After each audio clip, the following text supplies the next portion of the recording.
এই জীবনের প্রথম আমি যাচ্ছি ড্যাং ড্যাং করতে করতে সামনের বাড়ি যাবো। একটু ঘুরে এসেছি, প্লাস ওর সাথে গল্প করা বলে তো এমনি মুড ঠিক হয়ে যাবে।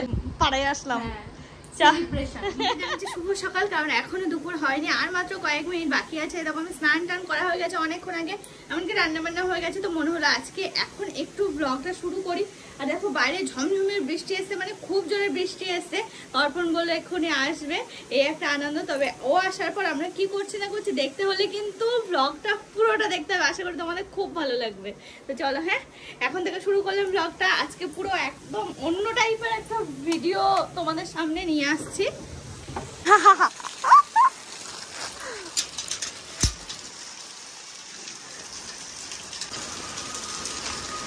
এই দেখো অর্পণ বাবু ভিজতে ভিজতে এসেছে। হ্যাঁ না এখন আমরা দুজন ভিজতে বেরোলাম, ইচ্ছা করে। তেল পাম্প থেকে তেল ভরে আমরা এখন কোথায় যাব ভেবে পাচ্ছিলাম না। তারপরে ঠিক করলাম যে একটা গ্রামের রাস্তা ধরে ভিতরের দিকে যাব। তো যাই হোক, আজকের দিনটা আমার সাথে কাটাও, আশা করি তোমাদের ভালো লাগবে। আমরা দুজন মিলে এখন আর কি বৃষ্টিতে ভিজতে বেরিয়েছি। ওয়েদারটা এত সুন্দর, একটু আগে তো অন্ধকার হয়ে গেছিলো, তারপরে আবার বৃষ্টি, তাহলে বুঝতেই পারছো কতটা সুন্দর। তারপরে আমাদের যে সমস্ত রাস্তাঘাট চার সাইডে সবুজ আর সবুজ, তাহলে ভাবো কতটা সুন্দরই না লাগবে। তো এই টাইমটা মিস করতে না চেয়ে অর্পণই আমাকে বললো যাবে, বেরোবে একটু ভিজতে। আমি বলছি হ্যাঁ হ্যাঁ চলো চলো, কারণ কালকেই তো আমি ভিজতে চেয়েছিলাম, কিন্তু বৃষ্টিটা আমার গায়েই যেন পড়ছিল না, এত মোটা মোটা ফোঁট পড়ছিল। সে তারপরে এসে আমি স্নান করে নিলাম। দেখো এখন কিন্তু আমরা ঘুরতে ঘুরতে চলে আসলাম অর্পণের এক বন্ধু বাড়ি। না গো, এখানে আসা কোনো আমাদের প্ল্যান ছিল না, এখানে তো এমনি জাস্ট ঘুরতে আসলাম। ওই যে এখান দিয়ে যাচ্ছিলাম, তাই অর্পণ বললো চলো এক পাক ঘুরে আসি। কিন্তু কেউ তো বুঝবে না, ভাববে যে আমরা হয়তো বৃষ্টিতে ভিজে গেছি। লোকজন সেটাই ভাববে, আশেপাশে আর কি তাকাচ্ছে, আমরা দুজন এরকমভাবে ভিজতে বেরিয়েছি। তো আর জানি না কেন সেই যখন মেঘালয়ে গেছিলাম সেই দিনের কথা খুব মনে পড়ছে, জানো খুব ভালো লাগছে। তো অর্পণকে বলছিলাম এই গ্রামের রাস্তা ধরেছি তো, ঠিক মেঘালয়ে যেমন আমরা ঘুরে বেড়াচ্ছিলাম ওই রকম ফিল হচ্ছে, জানো কি ভালো লাগছে।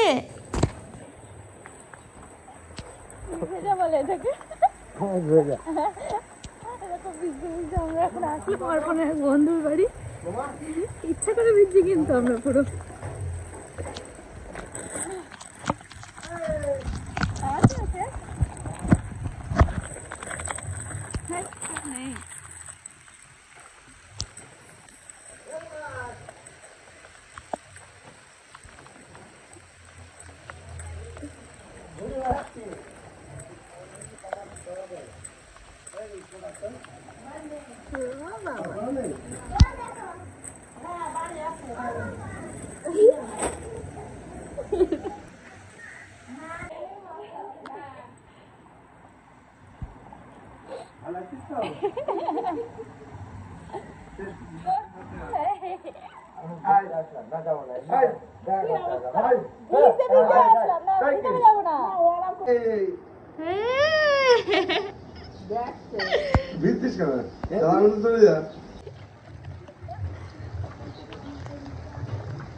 আমাদের চিন্তা হচ্ছে বৃষ্টি ছেড়ে গেল, অনেকটা কমে গেছে, তবে এখনো বৃষ্টি হবে, অন্ধকার অন্ধকার রয়েছে, পুরো এখনো মেঘ ক্লিয়ার হয়নি আকাশ।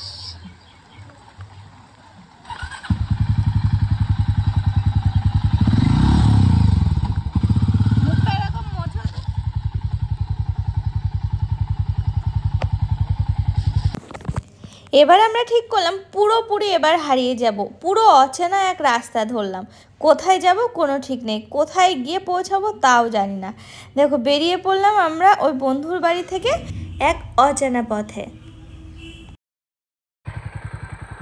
বৃষ্টিটা অনেকটা কমে গেছে, আমি কালকে ভাবছিলাম বৃষ্টিতে ভিজবো ভিজবো, কিন্তু দেখো আজকে ভেজা হলো, গাড়িটা স্টার্ট দেওয়ার হচ্ছে আওয়াজ হচ্ছে। আমরা হারিয়ে গেছি, কোথায় এসছে ভিতরে কিচ্ছু বুঝতে পারছি না। আর বলছে ম্যাপ বার কর, ম্যাপ বার কর। চোখগুলো অবস্থা দেখো আর মনে চলে, তাকাও হচ্ছে তাকাও, তাকানো যাচ্ছে না।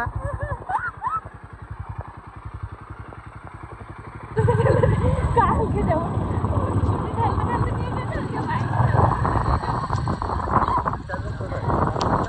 জানি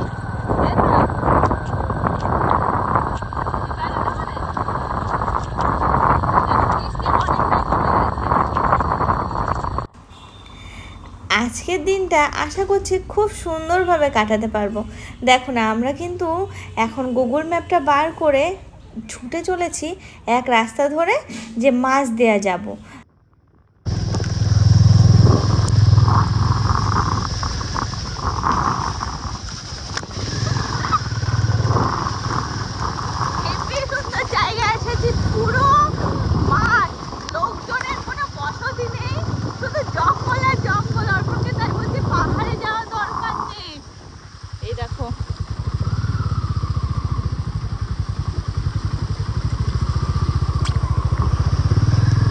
তারপরে অবস্থা দেখো, ম্যাপ আমাদের কোথায় নিয়ে এলো, পুরো মাঠের মধ্যে সরু রাস্তা, পায়ে হাঁটার রাস্তা, 2 হুইলার সিলেক্ট করেছিলাম, রাস্তা আমাদের দেখালো এটা।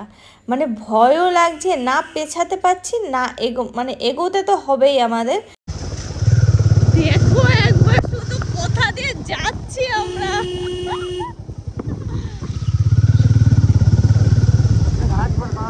Turn left. আর পার হতে হবে নাকি? এ বাবা, না ওই তো যাচ্ছে তো সব। আমি হেঁটে যাবো। হ্যাঁ, এখান থেকে হাঁটবি, খুব সাবধানে যাবে। এরপরে গিয়ে কোথায় টাকা দিতে? অনলাইন হবে।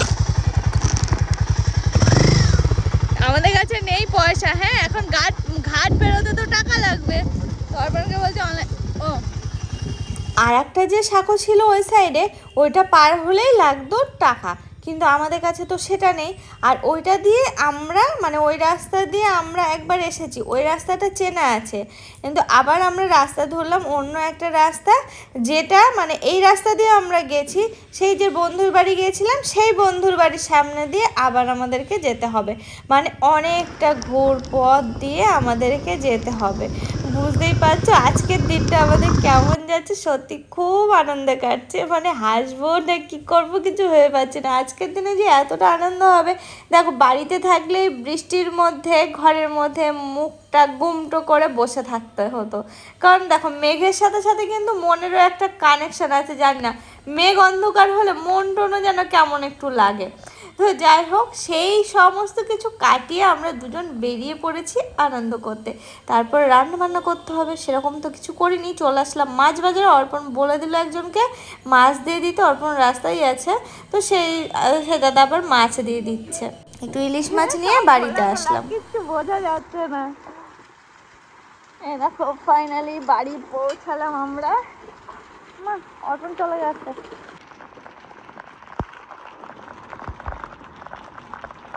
মজা।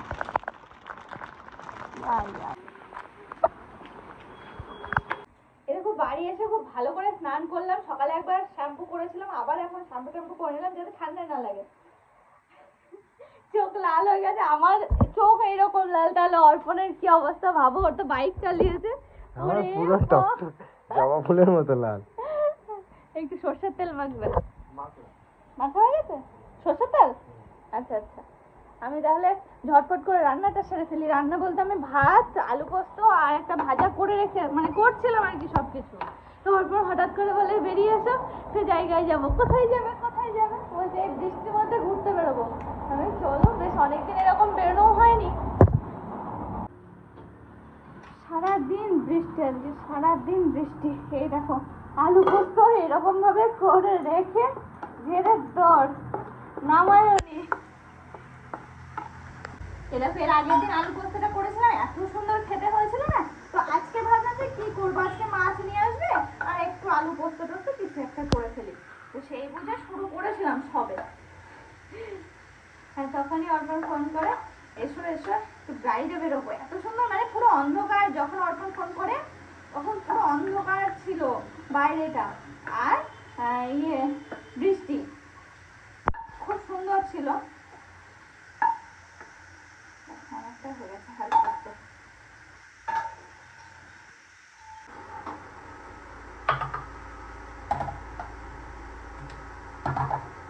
ঝটপট করে মাছটা ধুয়ে, মাছ রান্না করতে বেশিক্ষণ লাগবে না। আজকে একটু সরষে বাটা দিয়ে করবো ভাবছি, অনেকদিন করা হয়নি, ওরকম ভাবেই করবো, সরষে বাটা দিয়েই করবো।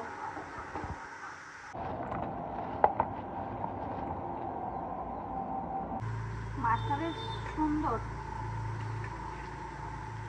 কেটে টেটে নিয়ে এসেছি।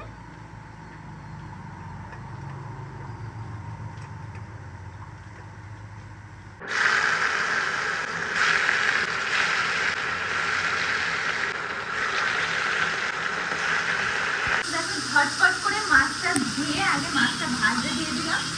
আর এদিকে হচ্ছে মশলা করবো। মশলার মধ্যে সর্ষে, কাঁচা লঙ্কা, আর তো কিছু যাবে না। একটু সর্ষে দিয়ে মাছের ঝালটা করবো। আর দিয়ে দেবো কি বলতো, 2 পিস মতো ভাবছি যে ভাজা মাছ রেখে দেবো।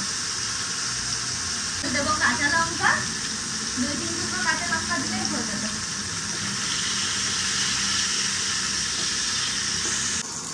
দেখো দেখতে দেখতে না মাছগুলো ভাজা হয়ে গেল। আর আমি যেগুলো ঝোলে মানে ঝাল করবো সেগুলো দেখো আগেই তুলে রেখেছিলাম, জাস্ট কোনো রকমে এপিট ওপিট করে।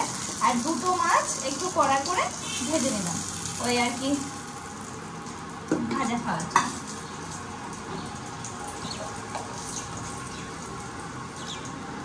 দেখো রান্না তো প্রায় হয়ে গেল, এবার ভাত বাড়তে বাড়তে মাছের ঝালটাও হয়ে যাবে।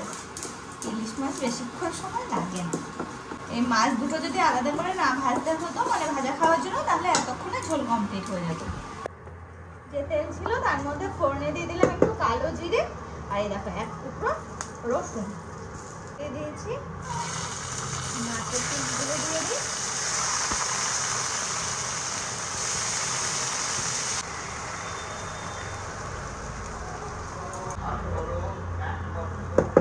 আর এই মশলা করতে গিয়ে এর মধ্যে আমি হলুদ, লবণ সবকিছু দিয়ে দিয়েছিলাম, দিয়ে একবারে পেস্ট করেছি। দেখো কি সুন্দর স্মুথ একটা পেস্ট হচ্ছে। আর আমি কিন্তু আজকে ব্যবহার করেছি কালো সর্ষে, আমার কাছে আপাতত আছে কালো সর্ষে, ওটাই ব্যবহার করেছি। আর কাঁচা লঙ্কা, আর কিচ্ছু দেইনি, জাস্ট এই দুটো জিনিস দিয়ে আজকে রান্নাটা করছি। দেখা যাক কেমন হয়। আর ভাতের পরিস্থিতিটা কি একটু দেখে নিই।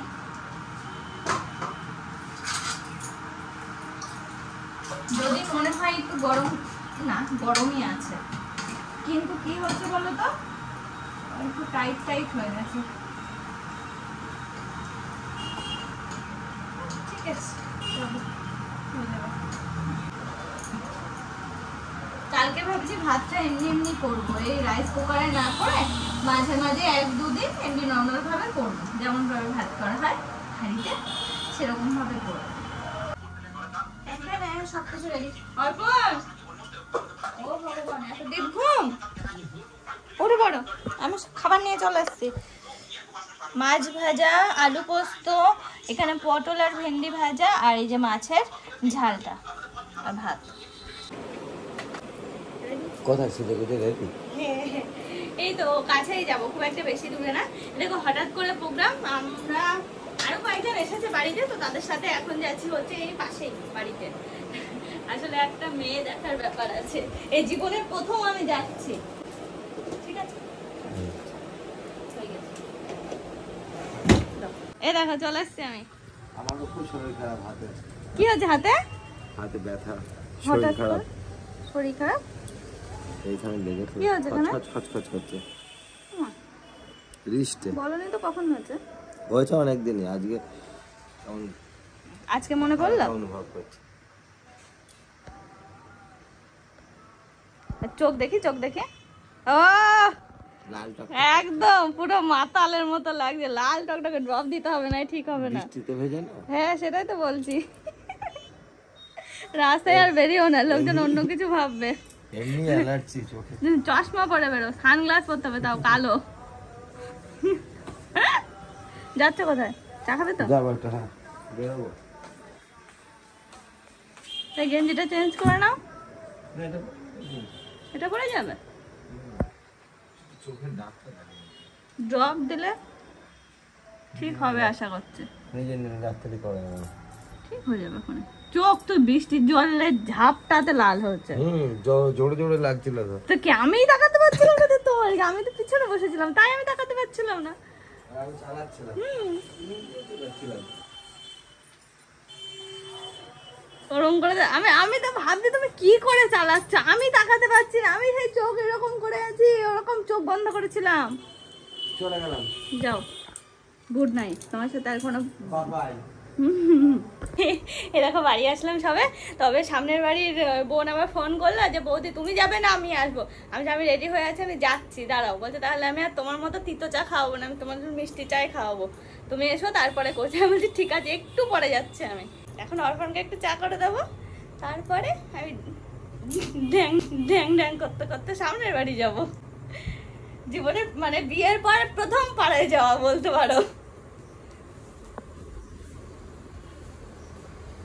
Drop, drop.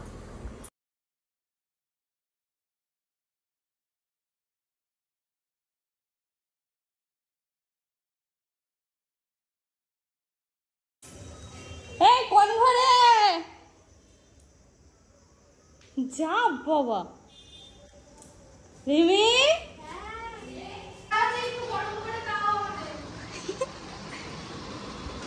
আরে বাস গোপালকে নিয়ে আসো না এখানে। চলে এসছি, বললাম না যে সামনের বাড়ি বোনের বাড়ি যাবো। এই দেখো চলে এসছি, বোঝা যাবে না, ব্লার করে দেবো। তো দেখো আসার সাথে সাথে বোন বলছে তুমি এত কেন সেজে এসেছো, আমাদের বাড়ি এসেছো সামনের বাড়ি। আমি বলছি সেজে তোমার বাড়ি আমার খেয়ে কাজ নেই এসেছি। আমি গেছিলাম এক জায়গায়, ওই জন্য সে অবস্থাতে রয়েছে। এই সমস্ত কিছু সব রিমুভ করতে গেলে, সাইডে চেঞ্জ করতে গেলে অনেকক্ষণ দেরি হয়ে যাবে। বলেছি যে যাচ্ছি, তো সেই জন্য এরকমভাবে চলে এসছি। এরকম বাড়িতে খুব সুন্দর লাগছে দেখতে, কি দারুণ করে সাজানো। এনিতে চা তুমি যখন ফোন করো তারপর উপরে গিয়ে অর্পণকে চা করলাম। এই দেখো এখন মুড়ি, একটু আগে চা খেলাম, এই যে এখন মুড়ি নিয়ে আসলো, সরি দিয়ে গেল মুড়ি। আর একজন একটা জিনিস লুকিয়েছে, ওই দেখে ফেলেছে। এখনো কিন্তু আমি এখানেই রয়েছি। কটা বেজে গেল? প্রায় 8:30 বেজে গেল না? দেখো বাড়ি যেতে হবে, খাবার দাবার বানাতে হবে, তো গল্পই করে যাচ্ছে। অনেকদিন পর এরকম গল্প করলাম, অনেকদিন পর। আমারও বেশ মুডটা ভালো আছে, বিকালবেলা একটু ঘুরে এসেছি, প্লাস ওর সাথে গল্প করা মানে তো এমনি মুড ঠিক হয়ে যাবে, যে আর তারই আর কি। ও দেখো আমার জন্য শাকের বীজ নিয়ে এসছে, নিয়ে এসে ফোন করেছে বৌদি তোমার জন্য শাকের বীজ নিয়ে এসছে। নিয়ে আসার আগে ফোন করেছিল বৌদি তোমার জন্য কি নিয়ে যাবো? আমি বলছি হ্যাঁ হ্যাঁ কেন নিয়ে আসবে না। তাই তুমি কি ওই টেনে টেনে নিয়ে যাচ্ছ? আচ্ছা আচ্ছা, বেশি নেই তো, এক গাদা কি হবে? অনেকগুলোই আছে, এরকম করে ছড়িয়ে ছড়িয়ে দেবে, এক জায়গায় দেবে না। সেটা দিল, দেখে দেখাতে পারলাম না তো তোমাদের, আমি কেটে দিয়েছিলাম।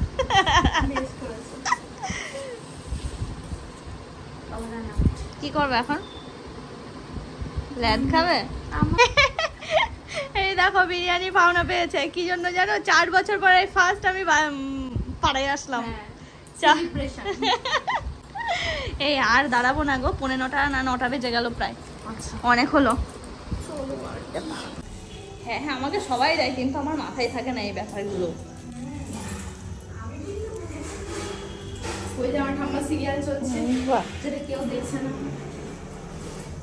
শুধু মানে কাজ করে আর সিরিয়াল চলে না, কানে যায় শুধু।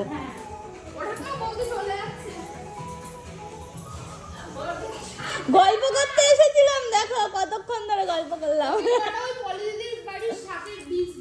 এই দেখো ওই বীজ নিতে এসেছিলাম।